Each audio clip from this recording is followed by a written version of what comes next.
Welcome back to the Artist Access. I am here with another phenomenal queen, another poet. We have Miss Inertia Justice. What's up? What's up, y'all? What's yeah, up? Is that your real name? Yes. You said that like, look, that's the name you gave yourself. Listen, let me tell you something. That name, more people know me by Inertia Justice than they know by my birth name. Okay. I have been Inertia Justice for many, many years, since I was 17. Okay. It was actually a name that I got from my enlightener as I was matriculating through my studies of life. Yeah. Inertia was given to me because my challenge was to maintain. And so with a name like inertia, which means the tendency of matter to maintain in motion or at rest, I know that I have to be proactive in maintaining my motion at all times. Look at you. Yeah, that's the way it goes. So look, I got in the building today, I got the word mortician in here, right? Yeah. And when she walked in and she saw you, she was, and I know her for being like the freestyle queen, right? Yes, yes. But she was giving that title to you when she walked in the building. And that's new to me, so like, what she was talking about, what she talking about? I mean, me and Word Mortician have been in this game for many, many, many years. What? And every now and then I might play around with something. Okay. But I think it was just the homage of, you know, me and her both sharing that energy, that vibe into where we can manifest, you know, on the spot. That's what we do. So look, take us back to the beginning of your poetry journey. Like, how long you been out here dropping these words? Okay, so this is something that most people might not know. I've actually been writing since the age of 5. Okay. When I got a hold to some Edgar Allan Poe, and when I got a hold to some Conte, and some, when I got a hold to all of those Renaissance poets, it blew my mind that a person could wrap up an entire story in one stanza. So it became a challenge for me to be able to write that prolifically, where I can encompass an entire situation in a few lines. You know, and so I've always told people my words are written to where whenever I say them, you are in that moment with me. I write words that you can feel, see, like touch, taste, smell, like you are in that moment with me. Are you spitting a poem right now? You had to touch it, you had to reach out and touch that. That sounds like a piece right there. Look, girl, hey. I've been writing that long, and I've been on stages since 3rd grade and doing original work since 3rd grade.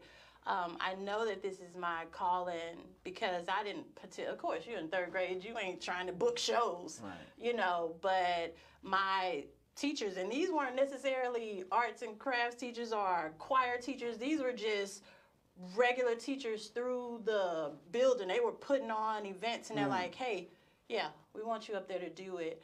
I sang for graduations. Like, people would call me to sing for graduations when I was in 4th grade. And that's something that I just did, you know. It wasn't about the promotions of it. It was just because it was in my spirit, and I think that pureness of it kind of resonates with folks when they hear me spit. So, and I've been doing it forever. So stage is like my second home, you know. I breathe better up there, you know. And so you do music too, right? I remember I remember going to a Lero show a few years back. He did the 11/11 or something like that. Yes. And you came out there with a whole guitar and everything, right? Yeah. Yeah, the guitar, I've been playing around with that, and I haven't booked many shows using my guitar just because I got to get really to the point where I'm leading with my heart and I'm not so much thinking about those chords, you know. And so until I can perform it like that, you know, I'll just back off the guitar. But if you catch me at home, I will strum a couple of bars for you. Right. And like I said, I do sing. I feel like most creatives, if they're creative in one aspect, right, there's some other other talents that they have as well. To me, all of these arts are connected in some kind of way. You feel me? It really are. Yeah. You're chimed in. You're locked in. And I feel like artists are created to the ethos. We are given things early because we have to prepare it for when the people need it. So when we're plugged in, when we're tapped in, then we're able to channel down whatever those thoughts are, whatever those emotions are, whatever the creator has ready for the world, he sends it to the artist first. So we have to release ourselves and be ready for that, you know. And so if you're tapped into the ethos, say for instance, I get something and I get it with a harmony in the background. Well, I'm a poet. So now I got to pick up an instrument and be able to do something. So the people that are musicians can hop in and perfect it. But I was the one tapped in at the time.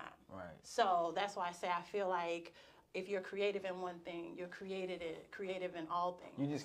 You just a creator, period, right? Yeah. Because like think about it. If you even for this, as an artist, this room is put together in a certain kind of way.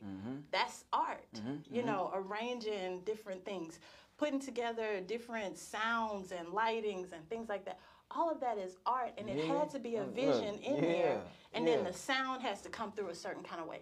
So when you're an artist, you have to kind of have your hands in everything, but you decide to focus on one. I wrote a poem last year called God is a Poet, right? And basically, I'm just talking about how, to me, creation is God's poetry, right? I believe so that's fire, that's fire. So look, you also are an author too, right? Yes. I forgot about that. Yes, I have a trilogy out called The Life of Shami, which is basically the matriculation of a girl from Opelousas, Louisiana, searching for herself, choosing to define herself sexually as well as emotionally. And I thought it was a very poignant topic to touch on because everything is so wide open for this generation, more so than it has been any time in history. And this book is really just to let people know that you have to check in with yourself on everything. And just because someone says that it's taboo to do this or it's whatever, you have to check in with yourself to be comfortable in yourself and define love on the terms that make sense for you. And this is, I love this book. I love the feedback that I get from people once they read this book because it challenges. And I don't pick a side. In the book, I don't pick a side. I never say this is right, that's wrong. I just show you this girl addressing the different things that comes up in her life because of the revolution that's happening in that realm. So you get to make your own choices on what you think she ought to do or, you know, all that kind of stuff or what you've done. And I heard that from a lot of people that read it because I said it way back to when she was young, because a lot of times people don't understand. By the time we are 3 years old, we have come to our understanding on what love is and how it is presented. At 3. At 3, all the things that you have recognized, you know, love. I didn't say sexuality, I said love. You know what love looks like. You know what love feels like by the time that you're 3. And depending on how it's been exhibited to you, that's what it means to you. And so I don't take her back to 3, more or less, but I do take her back to that boyfriend and girlfriend. You my boyfriend, you got to sit next to me. You my girlfriend, you got to ride on my bike. You know, kind of thing. I take them back to that. And all through high school, the way it's been presented and stuff like that, a lot of people say it's so nostalgic to read it, and they remember being in those situations. They remember making those choices. So, like I said, I'm a writer and I paint pictures. And so I was challenging myself with this novel because I'm like, I've been spending my whole time trying to bring big ideas into small sentences. How do I bring one concept into a whole book? Like, do I have the stamina to keep an audience engaged enough? Do I have the, I guess, vantage point where I can speak for multiple different people in a situation at one time? So that's what it was exciting about the book for me, was that I got to speak for a lot of people, and they all had their own unique, authentic personalities. So it's a good book. Hey, the like, book, it's on Amazon. look, listening to you talk about the book, it sounds like a damn movie. Oh yeah, that's on the way. Look, I'm trying to, hey, boy, look here. That's on the way. That's on the way. I'm actually working with some people right now. I've gotten on to, here's another talent I picked up, screenwriting. So I have the screen all written out. It's all written out. I'm looking for a production company to film it for me and bring this bad boy to life. You know, I have to plug you up with some people that please do that. Please do, because I'm definitely looking to do it. Yes. I have people that read the book have already picked what characters they want to be. You know, I'm as soon as they finish the book, and that was what was so fortuitous about it. Was like they were like, okay, after they read the book, hey, when you get ready to make this a movie, I'm like, who said I was making it a movie? Yeah. But when they As soon finished as I heard the you, I'm book, like, movie. and you just said it. As soon as they finished the book, they like, when you get ready to make this movie, I want to play Jeremy.